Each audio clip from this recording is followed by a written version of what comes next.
ग्वालियर मुख्यमंत्री डॉक्टर मोहन यादव ने कहा है कि जिस तरह से इंदौर की हुकुमचंद मिल, उज्जैन की विनोद विमल मिल के मजदूरों की लेनदारी का प्रकरण सरकार की मदद से निपटाया गया है, इस तरह से आगामी दिनों में ग्वालियर की बंद पड़ी जेसी मिल के मजदूरों की देनदारी भी निपटाई जाएगी। उन्होंने कहा कि सरकार नहीं चाहती कि 8,000 मजदूरों का मामला कोर्ट में लंबित रहे। वे अपने सरकारी वकीलों, अधिकारियों और शासन के हस्तक्षेप से इन मजदूरों के भुगतान को निपटाएंगे। सोमवार को ग्वालियर पहुंचे मुख्यमंत्री डॉ मोहन यादव जेसी मिल गए, वहां उन्होंने विकास की भी संभावनाओं को देखा। उन्होंने कहा कि खाली पड़ी जमीनों का बेहतर इस्तेमाल हो, इसके लिए अधिकारियों को लगाया गया है। उन्होंने कहा कि जिस तरह से शहर बढ़ रहा है, ऐसे में जमीन के लिए सरकार को अधिग्रहण भी करना होगा और जो जमीन खाली पड़ी है वहां पर विकास की नई संभावनाएं तलाशनी होंगी। उन्होंने कहा कि प्रधानमंत्री नरेंद्र मोदी देश और भाजपा के लिए शुभंकर है। यही कारण है कि वह तीसरी बार लगातार प्रधानमंत्री बने हैं।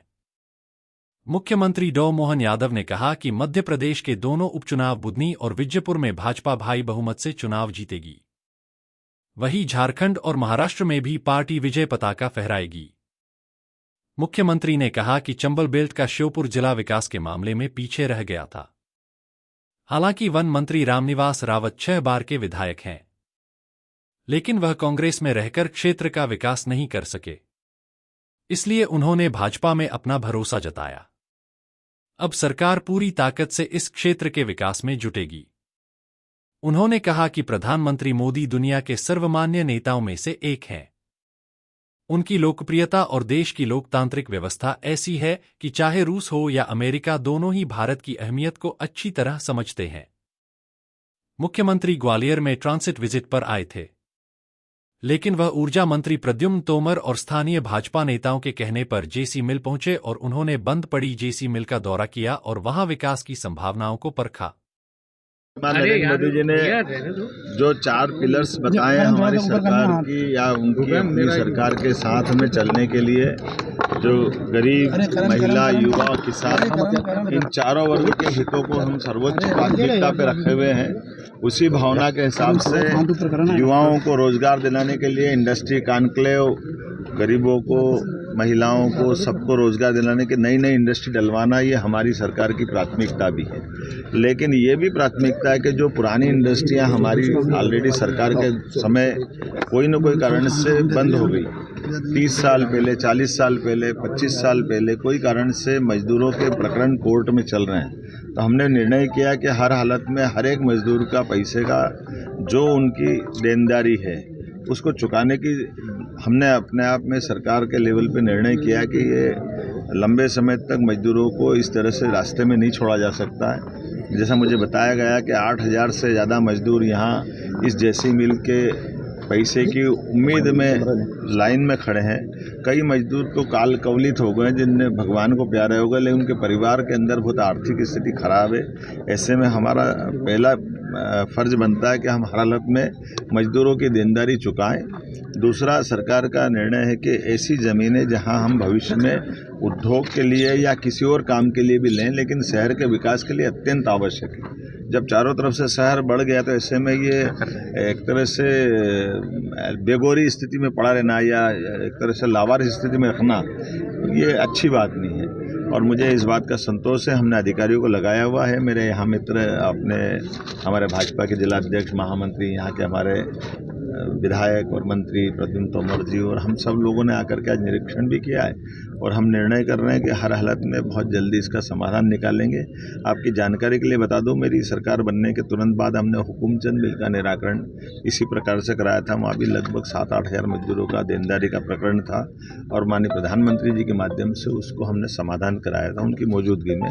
निर्णय उसी प्रकार से करने जा रहा है। इसी प्रकार से हमने उज्जैन के अंदर विनोद विमल मिल के मजदूरों का पैसा दिलवाया था और आने वाले समय में जैसे ये जेसी मिल के लिए लगे, इसके बाद इसी प्रकार के सज्जन मिले, ऐसी प्रदेश की कोई भी प्रॉपर्टियां जिसमें मजदूरों का हित बाकी है, गरीबों का हक बाकी है, हम उसको दिलाने के लिए प्रतिबद्ध है।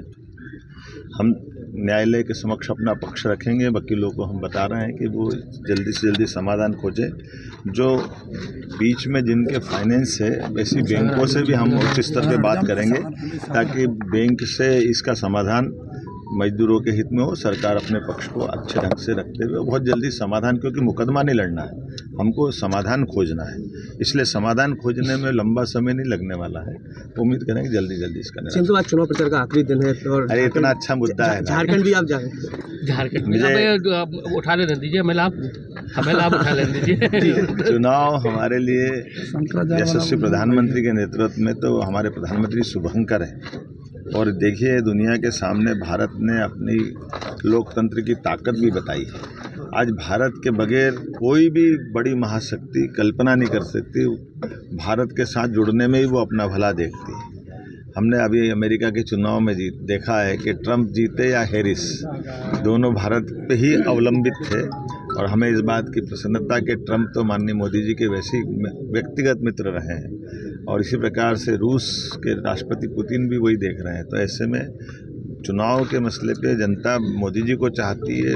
दुनिया के सबसे लोकप्रिय नेताओं में से मोदी जी हैं, और भारत के अंदर तो उनके लोकप्रियता का तो इतना ज़बरदस्त गहराई है कि कोई कल्पना नहीं कर सकता है। इसलिए लगभग 60 साल के बाद भी तीसरी बार सरकार बनाने में वो सक्षम हुए, आज तक कोई सक्षम नहीं हुआ है। तो चुनाव अब आने वाले समय में हमारे महाराष्ट्र के हों या झारखंड के, निश्चित रूप से ये हम जीतने वाले हैं। मध्य प्रदेश के दोनों उपचुनाव, विजयपुर और बुधनी, भी जनता हमारे साथ है, डेवलपमेंट के साथ है। जब सब जानते हैं कि प्रदेश में सरकार भाजपा की है, दिल्ली में सरकार भाजपा की है, ऐसे में विकास के मामले में खासकर श्योपुर मुरैना ये बेल्ट हमारे पीछे रह गए थे, खासकर श्योपुर जिला, उसके लिए एक बहुत बड़ा चांस है। और यही बात सबसे बड़ा उदाहरण बन के राम निवास जी की आई कि वो 6 बार के कांग्रेस के विधायक थे, लेकिन उन्होंने कहा कि मुझे मेरी ज़िंदगी में चुनाव लड़के मैं बहुत बार जीत चुका हूँ, मंत्री भी पहले बन गया हूँ, लेकिन कांग्रेस के रहते में अपने क्षेत्र का विकास नहीं कर पाया था, ये उनके मन में दर्द था। इसीलिए वो चुने जाने के बाद विधायकी को लात मार करके क्षेत्र की जनता के विकास के लिए वो भाजपा में आए। और हमने भी कहा कि अब की बार भाजपा नहीं जीतेगी, भाजपा के साथ वहाँ एक विधायक तो मिले